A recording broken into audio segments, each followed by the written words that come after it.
Hello and welcome back to TalkPad. I genuinely cannot believe it's been a whole month since we've been on the couch with our lovely co-host, Mr. Guy Brewer. So I'm going to take this fantastic opportunity to welcome you back, the lovely Charlott McAnsh and Mr. Guy Brewer. Guy, I hope you're well, mate. It's lovely to see you.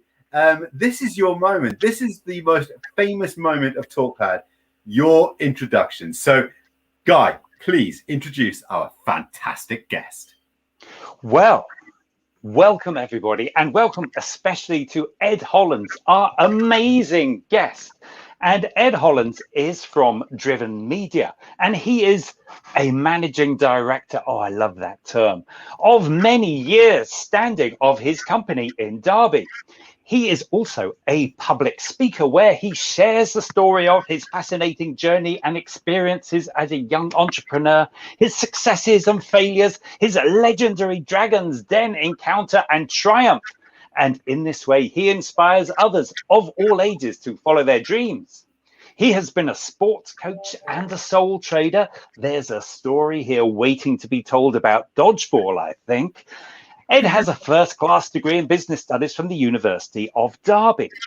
Ed first wowed the nation with his stunning appearance on Dragon's Den, where he was able to present himself as one half of the Northern Powerhouse. And he has certainly lived up to the hype, having recently bought out his dragon. In 2016, Ed won the Rising Star Award for Marketing Derby, the inward investment agency for Derby and Derbyshire. In 2019, Ed won the Great British Entrepreneur Awards Midlands Region Creative Industries Entrepreneur of the Year Award. And this year, 2021, he's a finalist in the aforementioned Great British Entrepreneur Awards Midlands Region Service Industries Entrepreneur of the Year. That is a mouthful, I tell you what. And the plaque or the award that you'll get for that must be huge to have that title on it. Anyway, let me tell you, Ed's company was born when he realized the wasted opportunity for using commercial trailers as mobile billboards. His thoughts were that if I had a business, that's where I'd be advertising. And he does. And that's what he did. The idea has since grown into being a successful award-winning large format outdoor advertising business. Truly a positive role model for every business-minded person. Ed Hollands, welcome to TalkPad. Thank you, Guy. That was very, very impressive. He lives up to the hype, right? He lives up to the hype. But first off, right, we've got a list of questions here for you. But look, sack that for a second. Dodgeball, I think this needs more elaboration. Yep. I did it all off in school, but when I went to university, I turned up to one of the basically the first day I did like a day of sport, and dodgeball was like the only one I kept doing, and I still play today for Nottingham Sheriffs. Wow. So you're dodging the hits and keeping the punches flowing, which is brilliant. So whilst we're talking about that, let's go straight in. Let's talk a little bit about your background, because you're only a young guy as well, aren't you? Yeah, I'm only 27, so just over a quarter of a century. Well, you always wanted to be an entrepreneur, is that right? You always had this dream of running your own company from a young age. Yeah, from primary school. I vividly remember probably year 3 or 4, just going, that's what I want to do. Oh, brilliant. So look, I have got a main question here, right? So you've gone through school and you've always been an entrepreneur, or you've always thought about it. You've gone through school, you've gone through university. You had this light bulb moment whilst waiting at the traffic lights, I believe, and bang, you've run with it and you've gone with it. But how old were you when you found out that you were dyslexic? So I was diagnosed, or officially diagnosed, probably just before I went off to university. But the secondary school I was with, probably about year 10, because if I did multiple choice tests, I got nearly 100% every time. As soon as you make me write a paragraph, that would drop down to sort of 40 to 50%. So there was clearly I understood what I was talking about, I just couldn't express it. But my mum knew from primary school that I struggled with words especially, but the primary school refused to get me tested at the time for some reason. But I think it's made me what I am today is I just learned to adapt. I didn't see anything wrong, so I just carried on going. This is something that we hear a lot, and I'm sure because obviously Guy meets a lot of people with dyslexia, and this is a trait that we've sort of picked up all the way along. So you kind of get driven by the enthusiasm of finding different ways, don't you? And just elaborate a little bit about the school and that background and what made you driven to do what you do today. I don't really know why I wanted to run my own business, but I've just always had just if I want to do something, I'll do everything I can to achieve it, and I've always seen weird ways of doing things. But I didn't walk properly to start with because I just literally went straight up on my toes, and that was it. Even now, I still revert back to that sometimes. But it's I don't know what else to say really. It's just I didn't know what I didn't know until they said. It's interesting to me, if I can just jump in here, because, and I've said this before, I dare say, but I've got to say it again. A lot of people have a hard time in school over dyslexia, and it can compress their confidence and that independent spirit. But that obviously didn't happen to you, or doesn't appear to have happened to you, or did you deal with it? What did you have a bad experience at school? Were all the people really supportive and helpful, or what was it like? So I think that I always knew I struggled with spelling, so I'd always spell around. So if I couldn't spell a word, I'd always spell around it, which at the time meant that I seemed to do what everyone else was doing. So I would always put my hand up as I wanted to learn, so I always found a way around. If I couldn't spell a word, Siri wasn't a thing back then, but I would put into Google what I was trying to spell, and 9 times out of 10 it would come up with roughly the word I wanted. And I still can't tell some words apart, but generally if I'm that stuck, if I speak to Siri will go, oh, it's this word and this is how you spell it. But back then it was just writing stuff and hoping it was the right word a lot of the time. So did that influence your choice? Sorry, mate. Did that influence your choice, Ed, of your degree at university? Not really, because in my mind there was only one subject I was going to take, and that was business studies. Because it's always something I wanted to do, and it would help me succeed in later life, hopefully. So I've got a question that you may not be able to answer, right? But what do you think, you as a person, as an individual, what do you think that you do differently from people who don't have dyslexia? So I don't know for myself, but I know generally we're quite good at spotting opportunities or ways through things with different paths. And I definitely see that in my life recently, where people have said something and I've just got to the same outcome, but I've gone a completely different way. And it's really hard to explain what my thought process was. It went, that's the problem. Oh, there's a solution. There we go, solved. And that's kind of a lot of the time it's just done on impulse. Because if I get thinking too much, I can just stop. That is a massive trait, and sometimes I do that. So if I overthink something or try to overthink the information that's presented to me, it all goes terribly wrong. But one of the things that we are very, very good at as a collective is having dyslexia gives you the skill of thinking outside the box and being natural born problem solvers. And I think if anyone asks me that question, what do I do differently from the people around me, is I don't look at the problem, I look at the solution. And I always seem to look at the solution quicker, actually, than other people, because they want to write it down and have a pretty diagram, or they want to go through these multiple steps. And I'm just like, well, why don't you just do that? And that happens a lot. So, you have got that natural born problem solving skill, haven't you? I think it does come to light when one of my first jobs was at Tesco in like where I grew up, and we were doing, I can't remember if it was Christmas or we were having a store refresh, but for some reason we needed to put like uncooked bread in the back of a van, but it had to stay flat on the trolleys, and because the trolleys were going uphill, they would all slide out. So I said, well, we've got loads of cardboard, why don't we just ram cardboard in the back and it would stop it falling out. And funny enough, it worked. Just because I was using what I had around me to solve a solution that was annoying.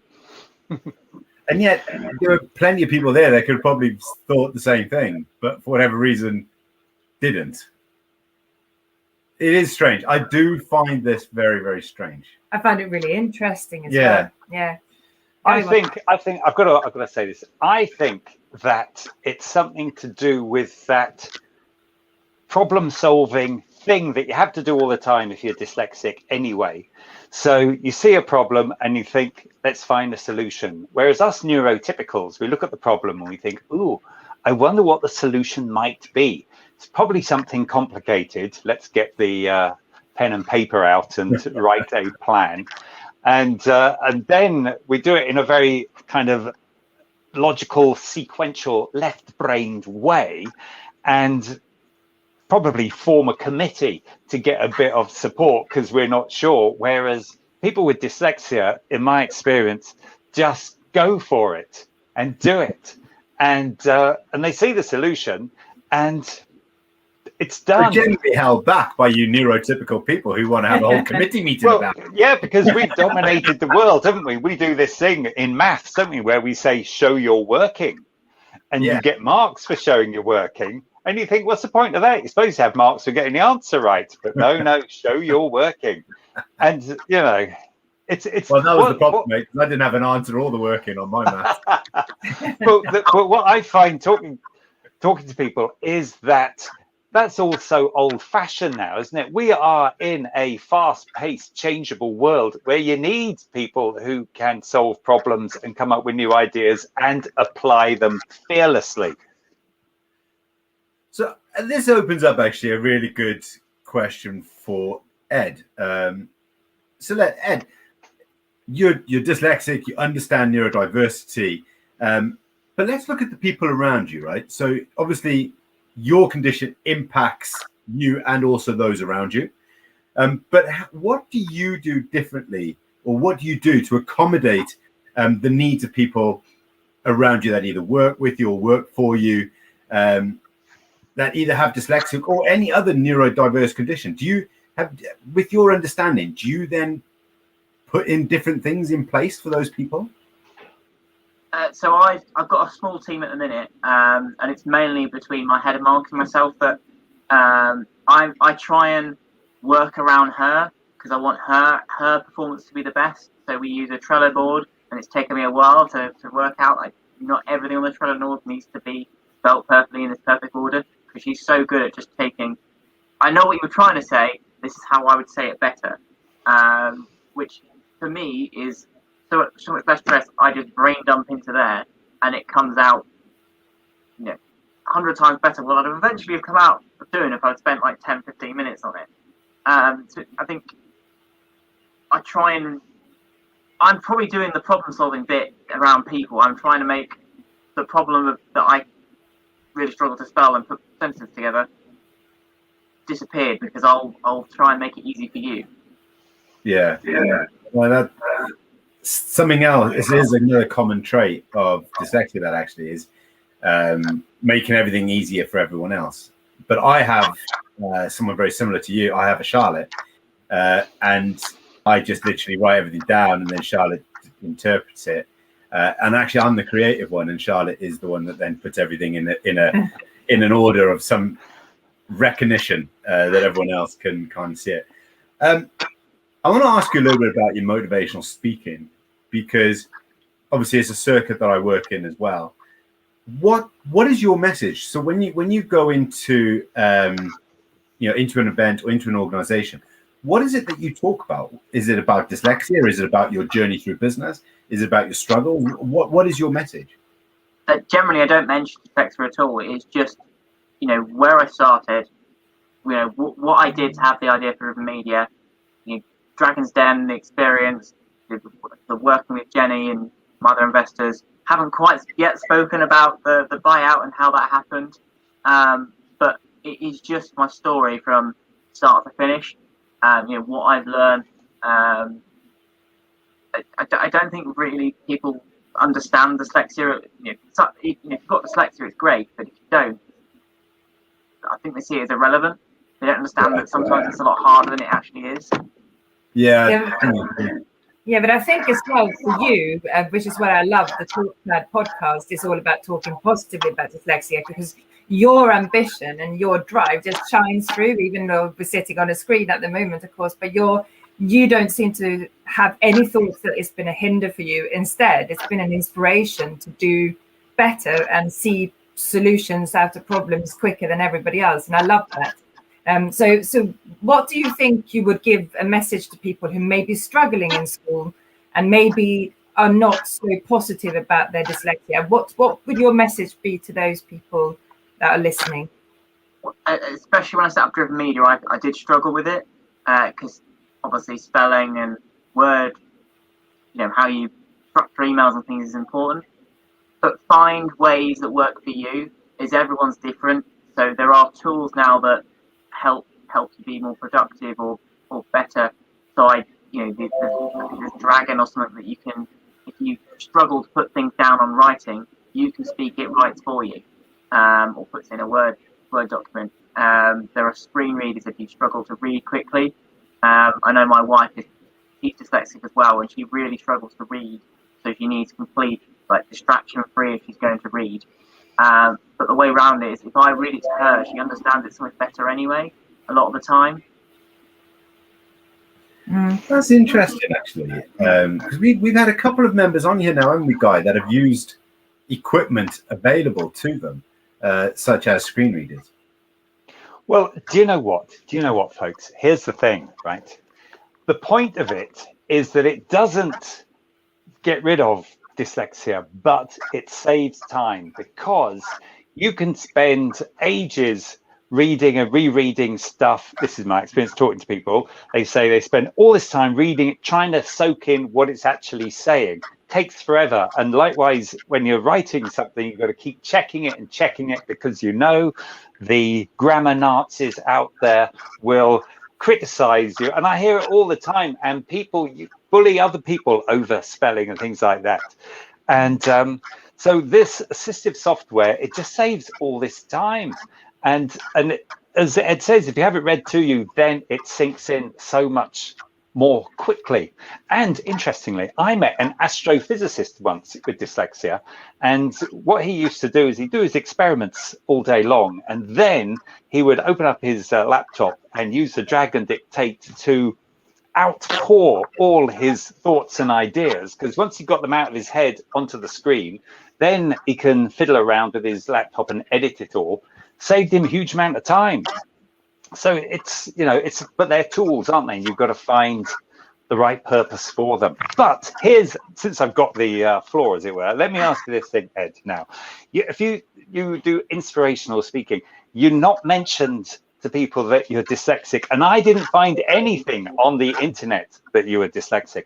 And similarly with Mark Wright, who we had on previously, who had never mentioned it before. And similarly with Andy Tucker, it's such a hidden thing. And yet there are people in schools and here and there who are tormented by it. So is it something you might mention in the future? Ooh. I think I'll try to, yeah. Depending on the audience. I think for school children, absolutely, because you don't know what the story is.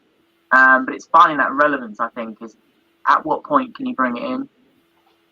I always bring it in that I was called a thick kid in school.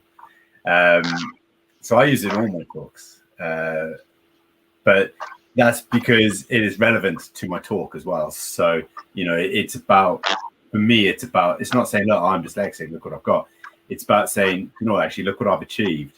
And I've done all this. Oh, and by the way, I was actually once told that I would never achieve anything because I'm dyslexic. So that's the reason. It does generally have an impact. But what would you say, taking it away from everything, right? The conversation we're having today, the Dragon's Den, whatever, right? What do you think is your key skill to success?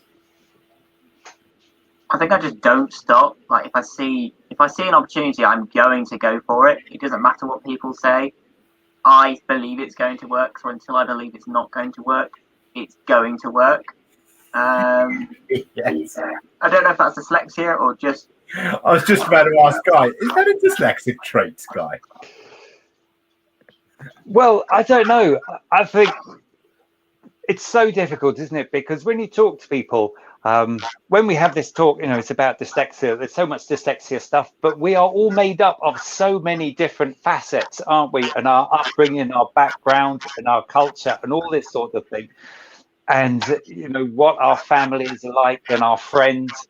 So it might be that it's a dyslexic thing, but it could be any of all those other things, couldn't it? And people have strong faith and all this sort of thing. So, but it's fascinating, isn't it, that it's dyslexia is a disability, but it doesn't hold lots of people back, does it? And it shows, doesn't it? If you've got that drive and determination, then there are no barriers in this world that can be in your way. It's using it to your advantage. I think if you can figure out how to use it to make do what you want to do better, that's the key. If you struggle using it or getting around it, or even just getting through it, I think that's the difference. I think with a lot of people is that I've got dyslexia. By the time I'd already basically figured out what I needed to succeed. I think that transition or the working around it, I think that is the key. I think you're absolutely right. I think it is right. Now, another question I've got for you is, you don't obviously talk about dyslexia openly, and that's cool. Like, do you know what I mean? Like, there's a lot of things that I don't talk about openly. But when is it that you actually do tell people that you're dyslexic? Is there a point where you go, actually, I'm going to tell this person now because it's relevant? I generally make a joke of it. So if emails is the one place where it comes across, because especially if I've written something quickly and the spell check hasn't been quick enough, it'll send off an email and it'll say silly stuff, or there's words missing. That's when I make a joke of it. If they've replied and go, I'm not quite sure what's oh, sorry, my dyslexia got the best of me, like a runaway joke. Yeah. I don't try and make it, because I'm in media, so it's like what we put out on the trucks needs to be Grammy Nazi type perfect, and I think that's things that's got to be. I'm quite conscious of, but I can't, especially on social media, driven media stuff, make those errors. Yeah. So it's harder for me to admit it. So do you employ someone to do that stuff for you?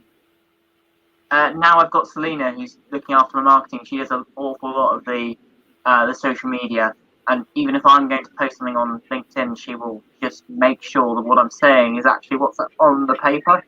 Because I'll only read something once. I struggle to read things multiple times because it just blurs together after a while. Yeah, I'm with you on that. I'm laughing because I have to proofread everything that Jamie puts out. Otherwise, I don't think a lot of people would be able to read it and understand what he actually wants to say. So yeah, it's building that support network and realizing that is not your strength. It's not a disadvantage. It's just not a strength that you're familiar, that you're good at, and it's realizing that, isn't it? And I think that message is really coming across from you today. That realize that is actually not your strength, and get somebody else to help you, or look over it. Outsource. Yeah. Outsource. So listen, Ed, one last question for you, right?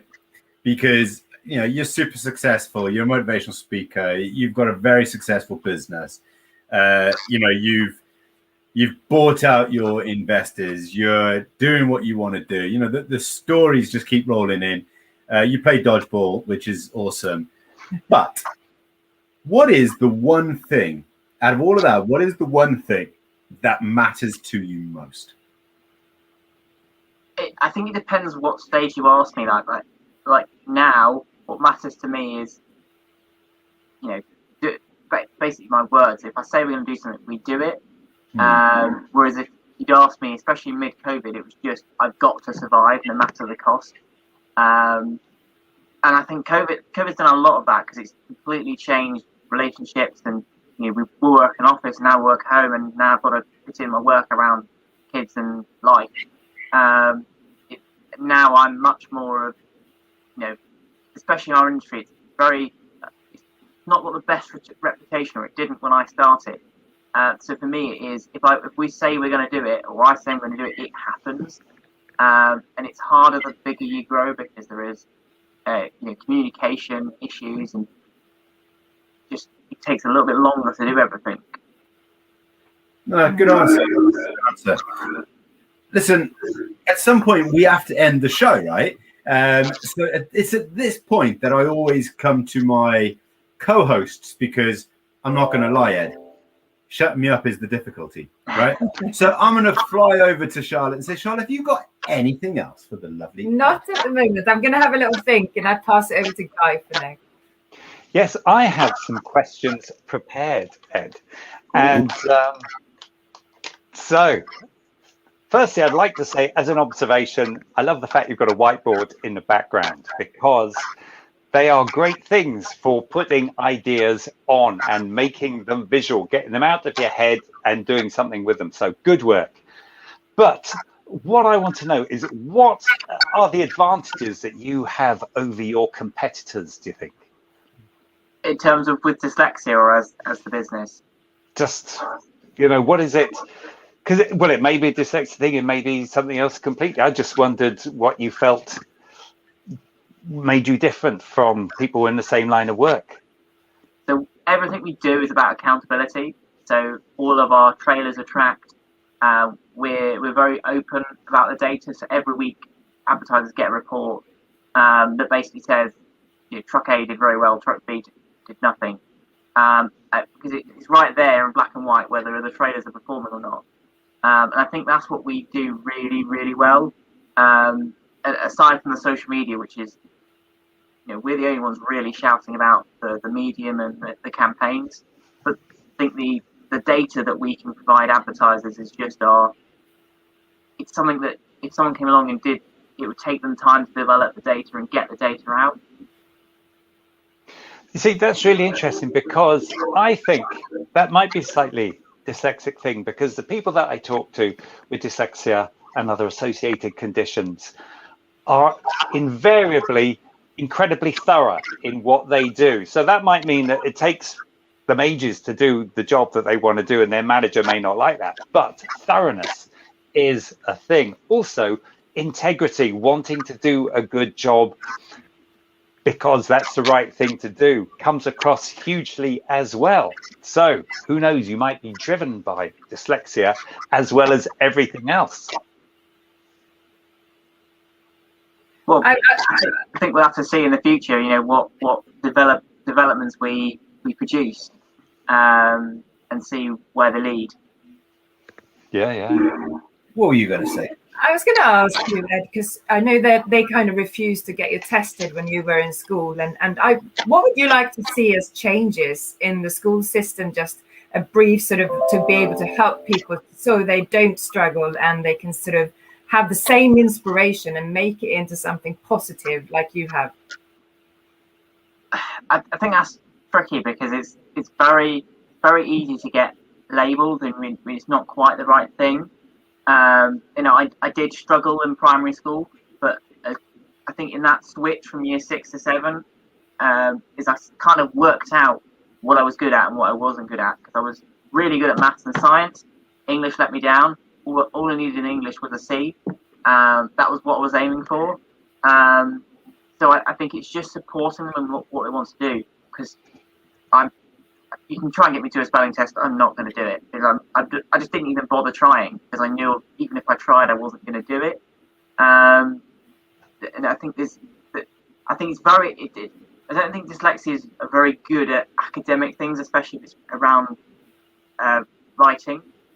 So I think it's offering them different ways to express things, like coursework. As you get older, lots of people some people excel at coursework, and some people just hate it. So it's probably offering those different ways of excelling in the field you're trying to study in.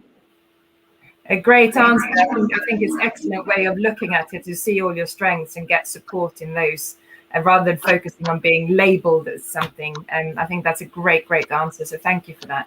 Absolutely. And on that bombshell, we have to end the show. So I want to say a massive thank you to, of course, the wonderful Mrs. McAnsh, the fantastic Mr. Guy Brewer, but most of all, Ed, thank you so much for giving up your time, coming along with us today, talking about your story, talking about a subject that you don't talk about on a common basis, but we appreciate you stepping outside the box on that. And mate, I wish you all the very best of success. I know you're going to win the GB Entrepreneur Awards when we're there, because I feel that we're going to win it as well, but who knows? We'll have another conversation after that. But listen, mate, massive thank you from all of us and everybody listening. We think you're an absolute star, and it's been a pleasure having you on the show. So thank you for coming. Thank you. It's been a pleasure to be here as well. So that's it. We have to end the show, and let's be honest, what a show it's been. So we have had a superstar on the show this month, and I cannot wait to see who is going to be our guest in the seat next month. So for you need to stay tuned. For us, it's goodbye for now. Take care. Goodbye. Stay safe. Goodbye. Bye-bye.